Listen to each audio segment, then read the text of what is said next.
도마공주 여서정이 한국 여자 체조 사상 처음으로 올림픽에서 동메달을 획득했습니다. 이로 인해 아버지인 여홍철 경희대 교수가 1996년 애틀랜타 올림픽에서 도마 종목 은메달을 획득한 것에 이어 25년 만에 딸인 여서정까지 메달을 따면서 한국 최초 부녀 메달리스트라는 진귀한 기록도 세웠습니다. 여서정은 어제 일본 도쿄 아리아케 체조 경기장에서 열린 도쿄올림픽 여자 기계체조 도마 결선에서 1, 2차 시기 평균 14.733점으로 8명 중 3위로 동메달을 목에 걸었습니다. 한국 여자 체조 사상 첫 올림픽 메달이자 한국 체조 전체로는 10번째 메달입니다.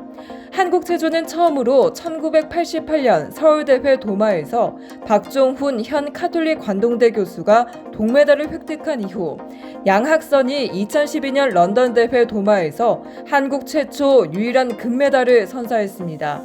이번 도쿄 올림픽 전까지 금메달 1개, 은메달 4개, 동메달 4개 등 모두 9개 메달을 땄습니다.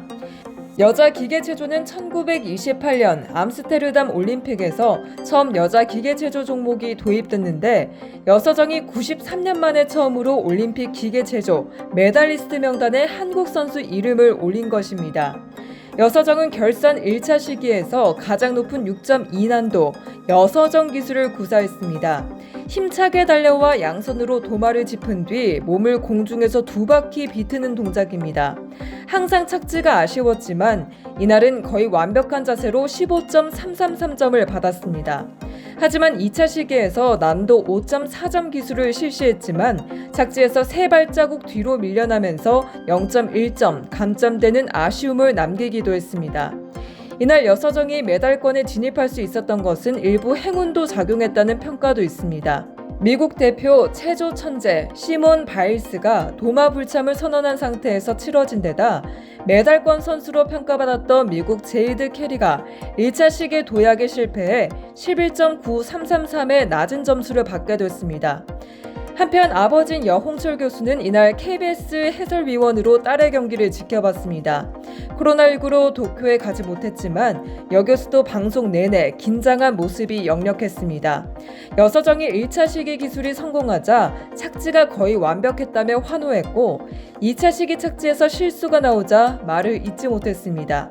이어 여서정의 동메달이 확정되자 동메달입니다 하고 기쁨의 소리를 지르기도 했습니다. 여홍철은 여서정이 3년 뒤 파리올림픽 참가를 고려하고 있다며 파리올림픽에서는 아빠가 딴 은메달을 넘어 금메달을 목에 걸기를 바란다 라고 말했습니다. 이어 이제는 여홍철의 딸 여서정이 아닌 여서정의 아빠 여홍철로 불리고 싶다고 말했습니다. 강원 강릉의 한 대형 호텔이 방역수칙을 위반한 채 풀파티를 열어 물의를 빚고 있습니다. 강릉시는 지난달 31일 오후 10시 15분쯤 영업시간과 사적 모임 인원 제한 등의 코로나19 방역수칙을 위반한 혐의로 어제 낮 12시쯤 A호텔에 대해 영업정지 10일의 행정명령을 내렸습니다.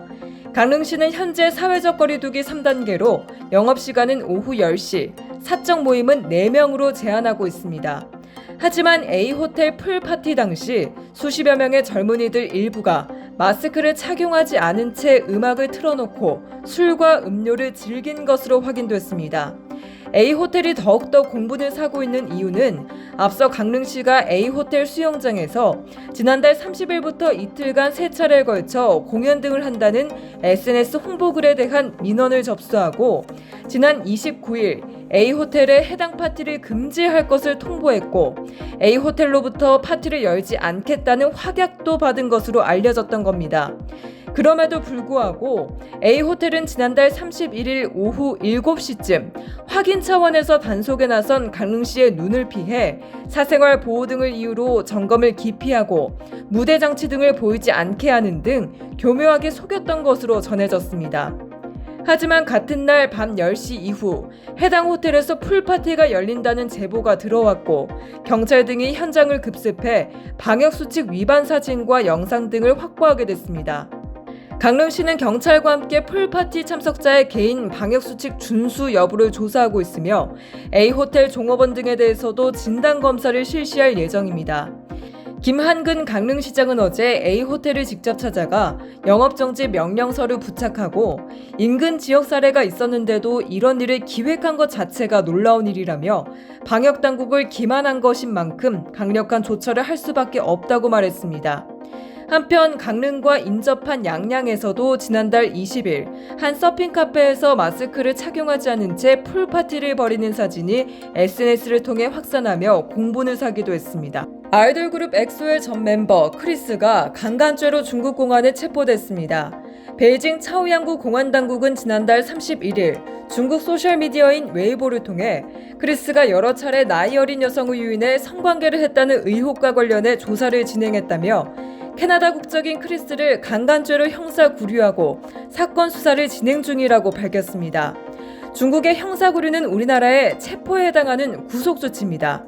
이번 사건은 당시 18세였던 크리스의 전 여자친구인 두메이주가 지난달 8일 현지 매체 왕이연애와의 인터뷰에서 크리스가 연예계 지원을 약속하며 성관계를 맺었다라고 폭로하면서 시작됐습니다. 두메이주는 자신을 포함해 피해자가 8명이 넘고 그중 미성년자 2명도 포함됐다고 주장했습니다.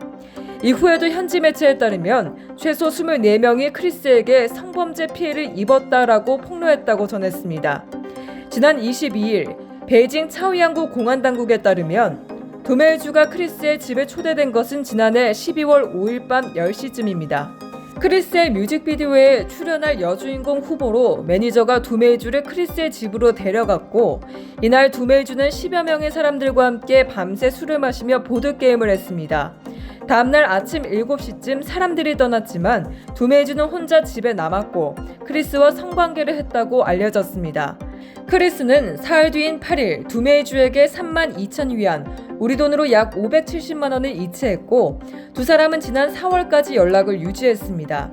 하지만 두메이주는 크리스와 연락이 이후 끊기자 지난 6월부터 SNS를 통해 크리스와의 교제 사실을 폭로했고 이어 지난달 8일에는 자신을 포함해 크리스가 미성년자와 성관계를 했다고 주장한 겁니다.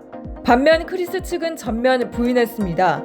지난 19일 자신의 웨이보를 통해 미성년자와 성관계를 가진 적이 한 번도 없다. 의혹이 사실이면 내 발로 교도소에 들어갈 것이라고 말했습니다. 또한 오히려 자신이 거액을 요구받고 협박당하고 있다고 반박했습니다. 이에 중국 공안은 크리스 측이 제기한 공갈 혐의에 대해 공갈범이 있었던 것은 사실이지만 이는 두메이주가 아닌 그녀를 사칭한 30대 남성이었다고 결론 내렸습니다. 한편 크리스는 공안에 체포된 만큼 강간죄로 기소될 가능성이 높습니다. 중국법에 따르면 만 14세 이상 미성년자와 합의하에 성관계를 가진 것은 불법이 아니지만 강간죄에 대해서는 엄하게 다스리고 있습니다. 최대 사형까지 선고받을 수 있고 화학적 거세 또한 가능합니다. 크리스는 중국계 캐나다인으로 2012년 엑소 멤버로 데뷔했지만 2년 만에 SM 엔터테인먼트를 상대로 전속계약 효력 부존재 확인 소송을 제기한 뒤 중국으로 돌아갔습니다. 2016년 법원의 화해 권고에 따라 내년인 2022년까지 SM과의 계약을 유지하며 수익을 분배하기로 했습니다. 이후 크리스는 우이판이라는 이름으로 중화권에서 가수와 배우로 활동하고 있습니다.